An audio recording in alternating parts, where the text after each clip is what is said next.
Modern consensus is that society and community spirit isn't what it used to be. I'm sure you've all heard it before. An elderly relative at Christmas, maybe, leaning back in their chair after 2 glasses of sherry, shaking their head at the state of the world. "There's no community anymore," they'll say. "People don't know their neighbors. Back in my day, everyone on the street looked out for each other." And you nod, don't you? Because it sounds right. It sounds warm. It sounds like a lost world of unlocked doors, borrowed sugar, kids playing outside until the lamps came on, and someone always knowing if Mrs. Davies at number 12 hadn't opened her curtains by 9. But I've always found it funny, ironic really, that whenever a street does have a nightmare neighbor, the sort of person who kills that community spirit stone dead, it's usually one of those same old people complaining that things aren't how they used to be. On my street, that person was Mr. Gregson. Now, Mr. Gregson was a retired high school English teacher, well into his 70s, and he carried himself with the permanent disappointment of a man who had spent 40 years correcting other people's grammar and somehow never managed to stop. He lived at number 28 in a narrow brick house with a front lawn cut so precisely it looked less maintained than threatened. He was cranky, bitter, and suspicious of absolutely everyone. If you parked outside his house, even legally, he'd come out and tap on your window. If your bin was 2 inches too close to his driveway, he'd leave a handwritten note. If children played football in the street, he'd stand at his gate with his arms folded, watching like a prison guard at exercise hour. And God help any ball that crossed the sacred border of his property. He didn't throw them back. He confiscated them.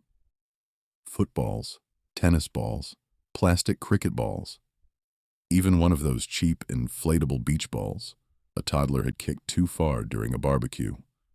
All of them vanished into Mr. Gregson's house, never to be seen again. Parents complained at first, then they gave up.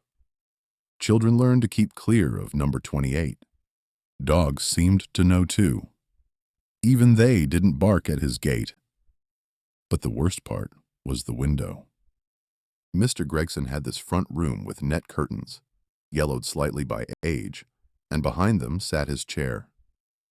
Every day, from morning until evening, he'd be there.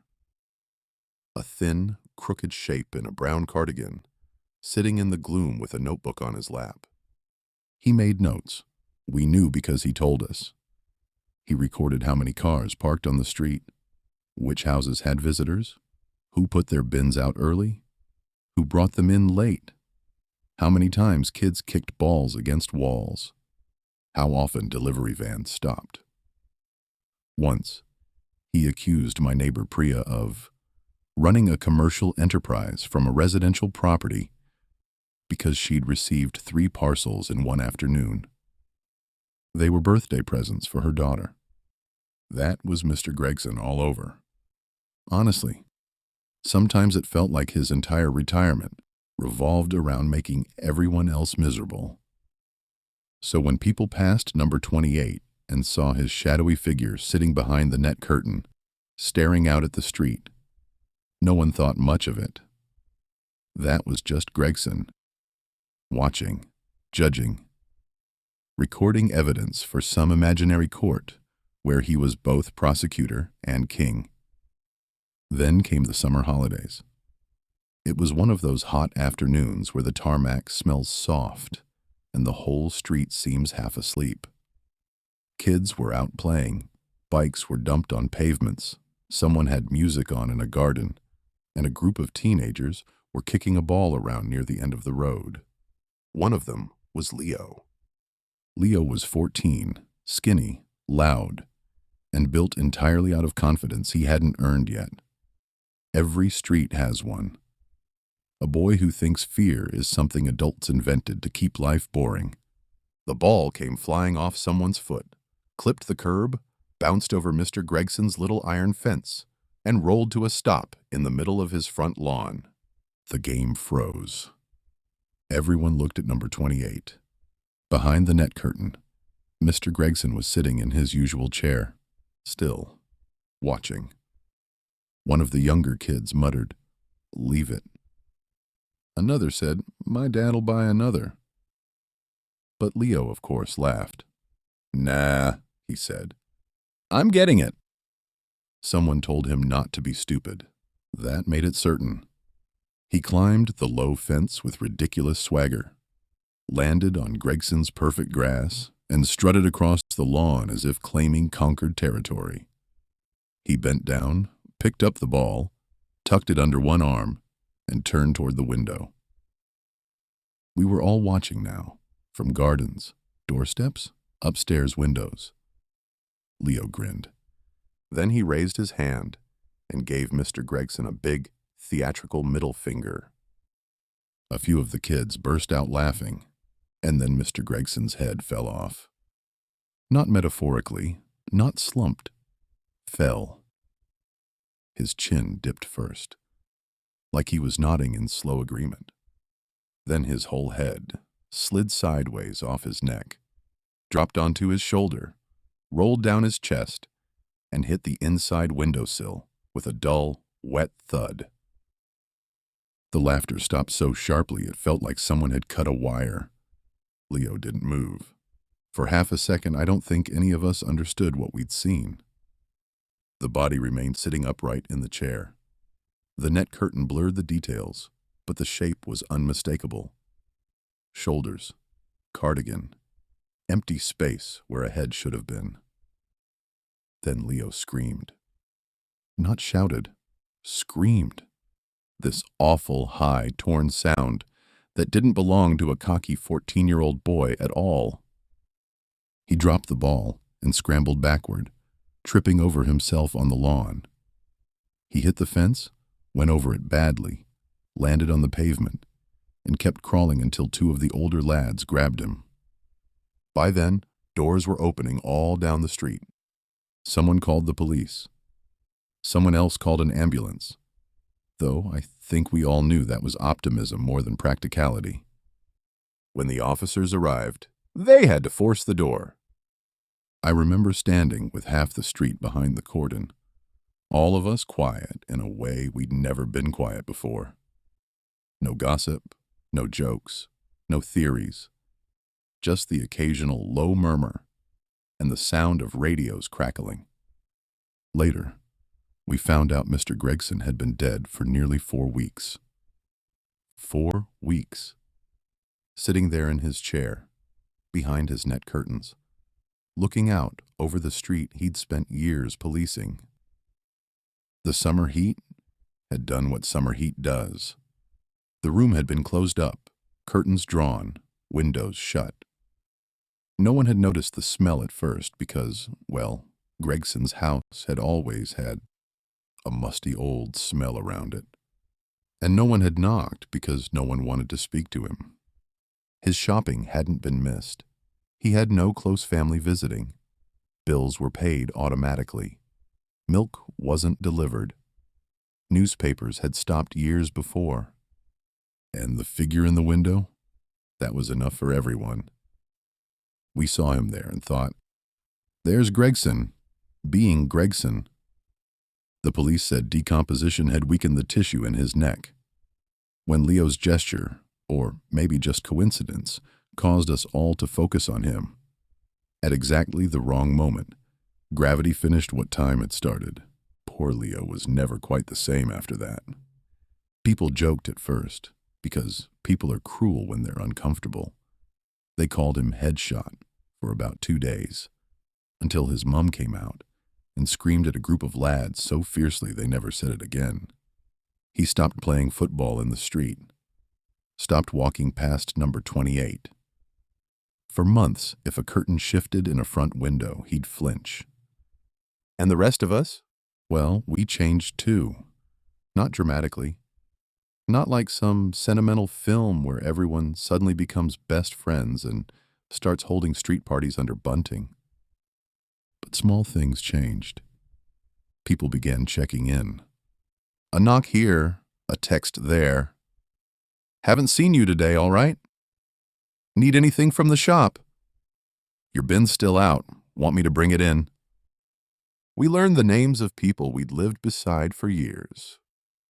When old Mrs. Halpern at number 11 didn't open her curtains one morning, 3 neighbors noticed before lunchtime.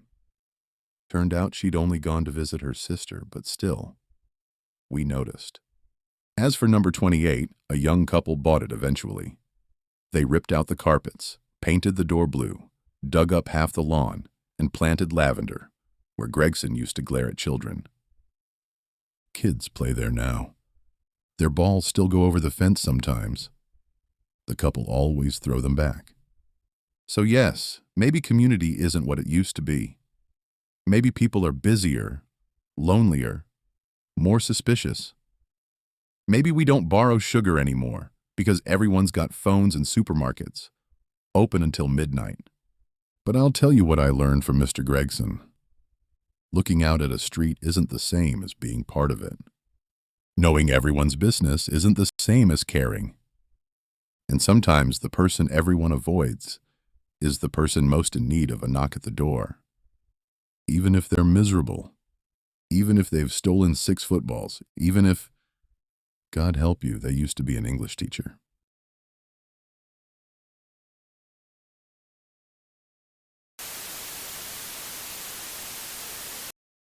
My friend next door.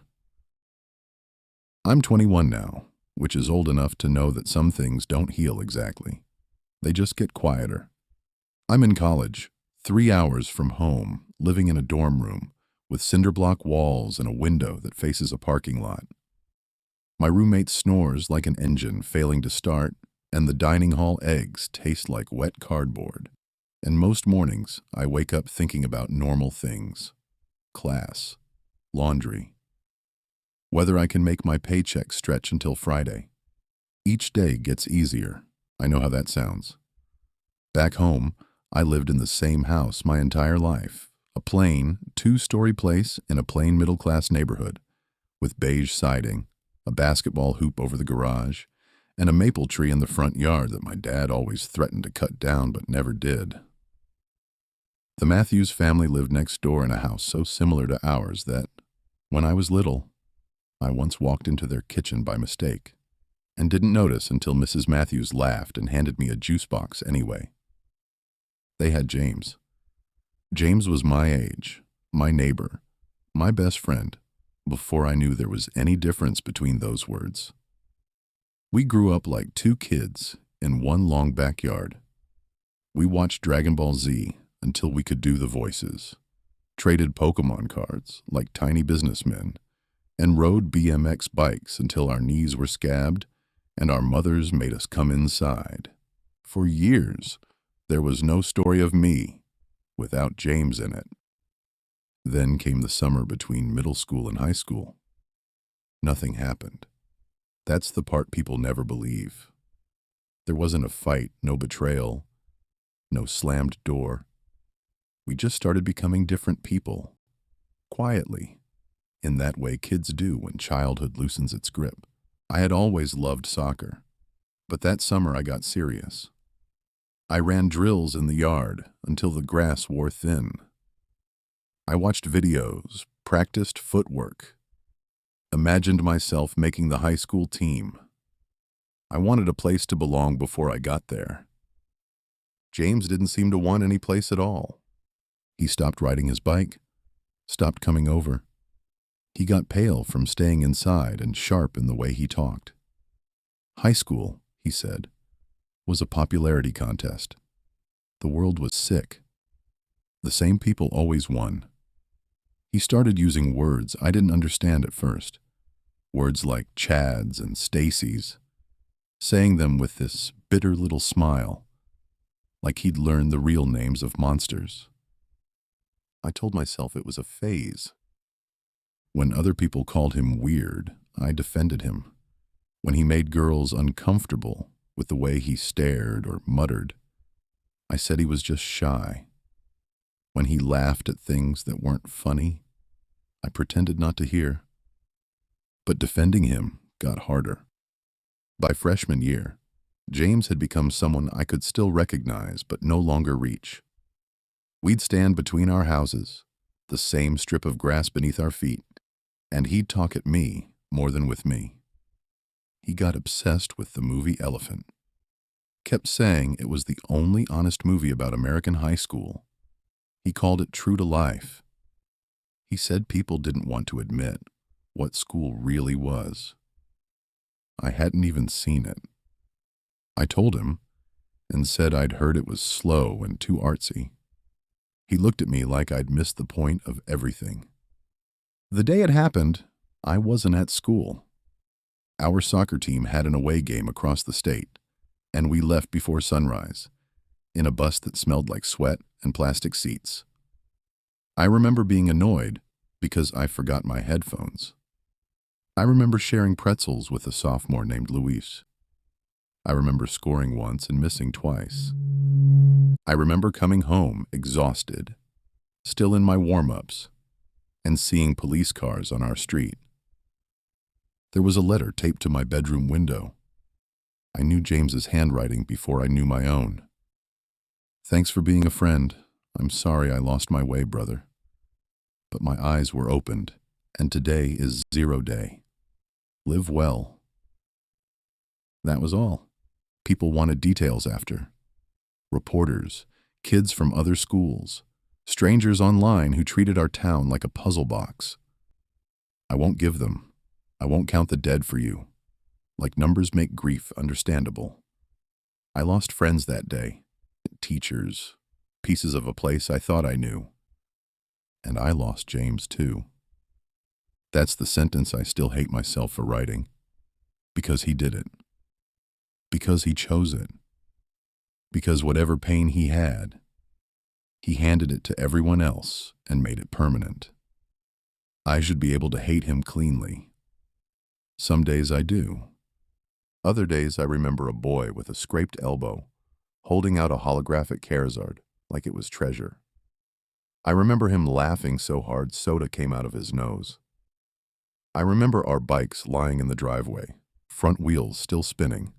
College helps because nobody here knew him. Nobody looks at me and sees the house next door. I can be just another guy in a hoodie, late to class, trying to pass biology. Sometimes I go whole afternoons without thinking about him. Each day gets easier. And then I feel guilty for surviving into an easier day. I don't know what turned his mind that way. I've replayed every conversation, every strange look, every warning sign I half saw and stepped around. He lived next door my whole life. We shared walls of memory. But maybe knowing someone your whole life isn't the same as knowing them. Maybe sometimes the house next door is farther away than it looks.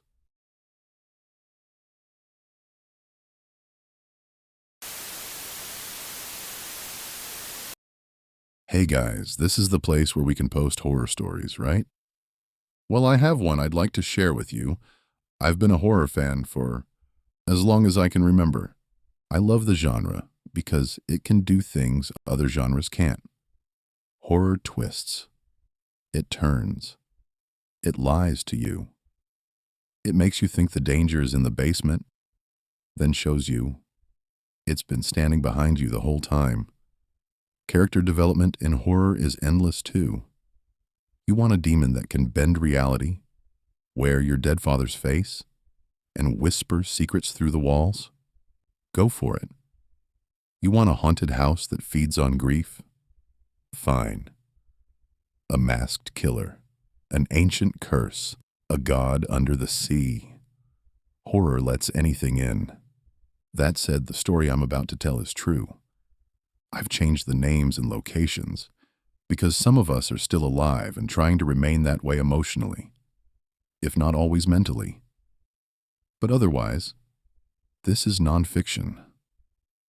Of all the horror stories and films I've consumed in my life, the scariest and most evil entity I have ever encountered was not a demon, not a ghost, not a creature with claws or yellow eyes. It was a balding, pudgy, unemployed, 33-year-old man called Ryan. who lived 6 doors down from my youngest sister. Ryan was a loser in every sense a person can be one. Talentless, jobless, aimless.